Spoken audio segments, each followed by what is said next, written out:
दोस्तों, ऐसा लग रहा है कि ईडी एक जांच एजेंसी न होकर बीजेपी का कोई मोर्चा बन गई है। ऐसा लग रहा है कि बिल्कुल घर की खेती है, जैसे चाहो वैसे इस्तेमाल करो। ईडी को बीजेपी के नेताओं ने अपने घर के आंगन में बंधी बछिया मान लिया है। अब बीजेपी के इन विधायक जी को भी सुन लीजिए। तो हम सबको भी अब ईडी से डरना पड़ेगा। हम तो पार्टी से कहेंगे कि एक विधानसभा में एक ईडी का इंस्पेक्टर नियुक्त कर दे, उसकी चाबी विधायक को देखें पट्टा डालता है तो भाजपा के साथ नहीं आता। हम पार्टी से कहेंगे कि हर विधानसभा में एक ईडी का इंस्पेक्टर नियुक्त कर दो, फिर देखें कौन बीजेपी में नहीं आता है। आपको भी याद होगा कि ईडी और सीबीआई की जांच और छापों के बाद जो लोग बीजेपी में आए उनको पूरा सम्मान मिला।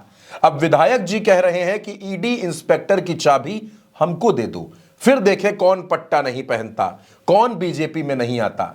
यानी विधायक जी खुद तस्दीक कर रहे हैं कि ईडी का इस्तेमाल करके बीजेपी क्या क्या करती है। मोदी जी के इन विधायक का नाम है श्याम प्रकाश। हरदोई की गोपामऊ सीट से ये विधायक हैं। खुलेआम बता रहे हैं कि अगर ईडी इंस्पेक्टर की चाबी इनके हाथों में आ गई तो ये अच्छों को डरा धमका कर बीजेपी में ले आएंगे।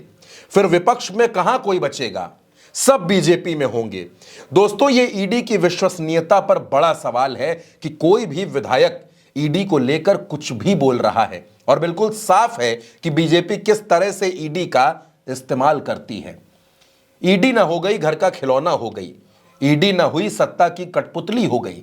एक जांच एजेंसी जिसे लेकर लोगों के अंदर इज्जत होनी चाहिए, आज वो हंसी मजाक का मुद्दा बन गई है। विधायक जी खुलेआम ईडी को अपने इशारों पर नचाने की बातें कर रहे हैं और बता रहे हैं कि ईडी इंस्पेक्टर की चाबी अगर हाथ में आ गई तो वो क्या क्या करेंगे।